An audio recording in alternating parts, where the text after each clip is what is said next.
Good morning. We are going to work again in Chapter 4 in our InDesign textbook, which is InDesign Revealed by Chris Botello. And we're working on page 4-49 with the document 4-7.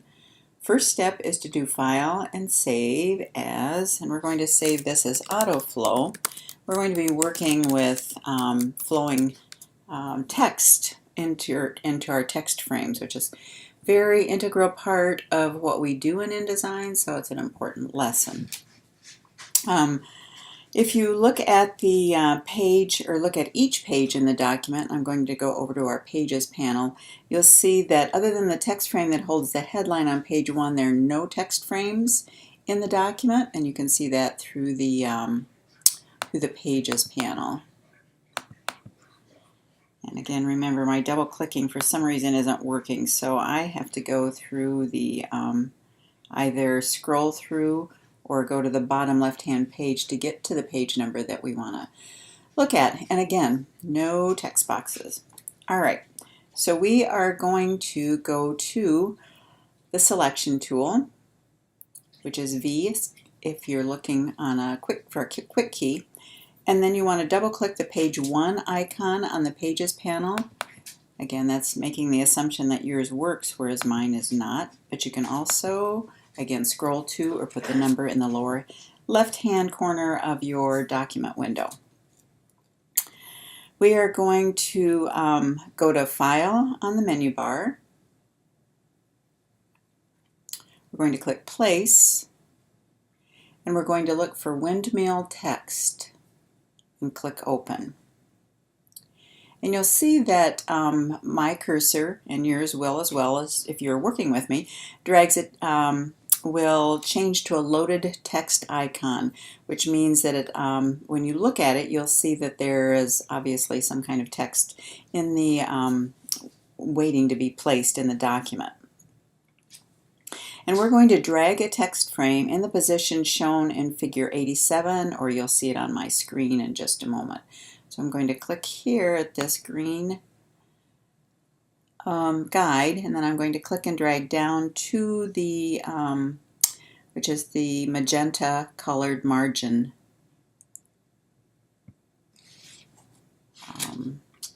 guide. Note that once you've drawn the frame, the loaded text icon automatically changes back to the selection tool, which it does. And if you'll note that the output here in our text box has a little red X in it, or red plus, which indicates that there's more text in there waiting to be placed.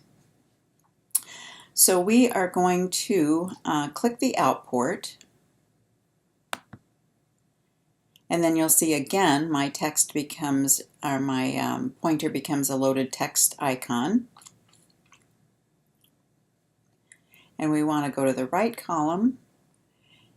And before we click, we're going to press and hold Alt if you're on a Windows, or Option if you're on a Mac. And you'll see that this changes then to a semi-autoflow loaded text. And you can see the change in the little squiggle arrow, or the squiggle line with an arrow head on the end of it. We're going to click, and you'll see that we ran out of column space, and my my cursor is still a loaded cursor. So we are going to click the top left corner of the right column. We've just done that. And then we're going to double click the page 2 icon, which I already know doesn't work for me, so I'm going to go to page 2. And then we're going to click the top left of the corner of the left column on the page. So again, with my loaded text icon, we're going to click right here. And a new frame is created and the text flows into the left column. Now you'll see that we were going to click the output again. Another loaded cursor.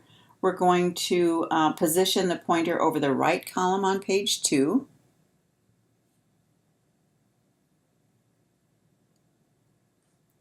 We're going to press and hold Shift and note the change to the cursor.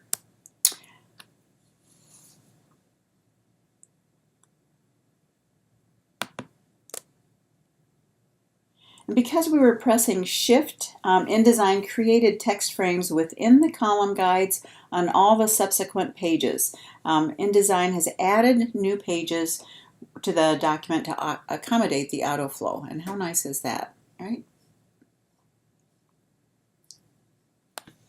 All right, now to reflow text, we're on mid-page on page 4-50. We're going to double-click the page 4 icon on the Pages panel. And again, please understand that does not work on mine, but it will work on yours. I'm just going to go down here and click on page 4.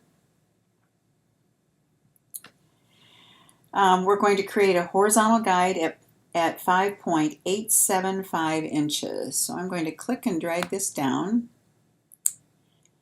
And I want it to be at 5.875, so I'm going to click 5.875 and hit Tab, and that will automatically jump to that position on that page. Now we're going to click the left text frame to select it.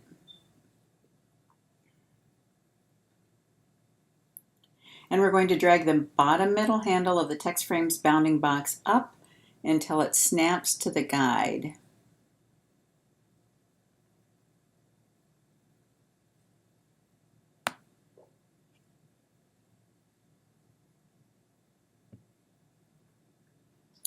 Then we're going to do the same to the right text frame.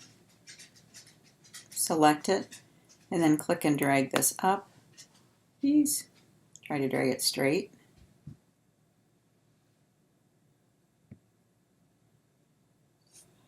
And your page should resemble mine on the screen or figure 89 on your page, in your textbook.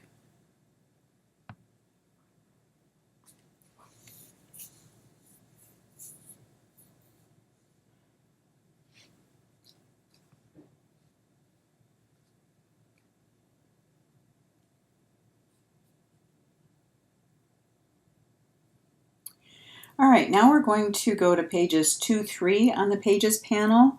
So you can double click again on the Pages panel, or we're going to scroll to get pages 2 and 3 into my document window.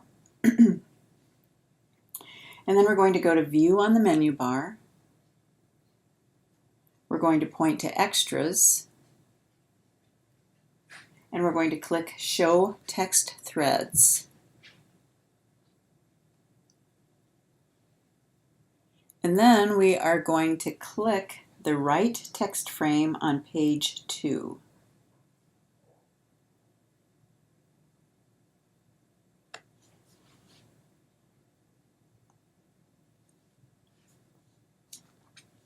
Now with a right frame on page 2 still selected, we're going to press Delete if you're on a Windows or Delete if you're on a Mac.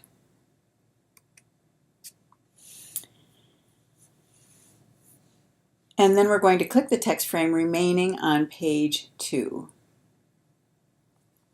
As shown in figure 90 or mine on the screen, you'll see that the text is reflowed from the first text frame over to the first text frame on page 3, which it is. We're going to press Control D if you're on a Windows or Command D if you're on a Mac. We're going to navigate to the Drive-In folder where our data files are stored and double-click on 2 windmills PSD. So we want 2 windmills.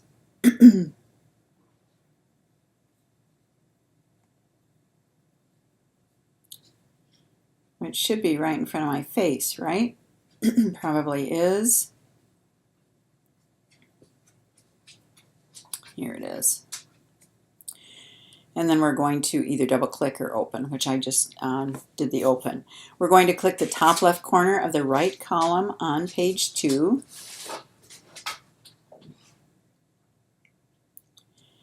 And then we're going to create a horizontal guide at 5.375. That was my dog yawning, if you were wondering what that noise was in the background. And there's the guide, and we want it at 5.375.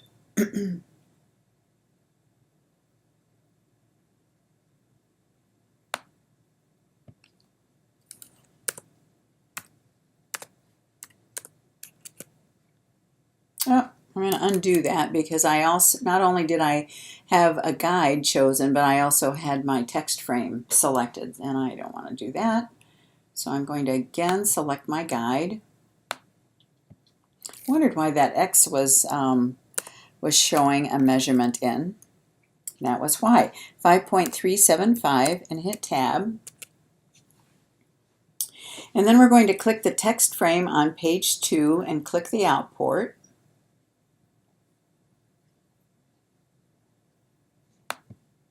We're going to click the intersection between the guide that we created and the left edge of the right column beneath the graphic.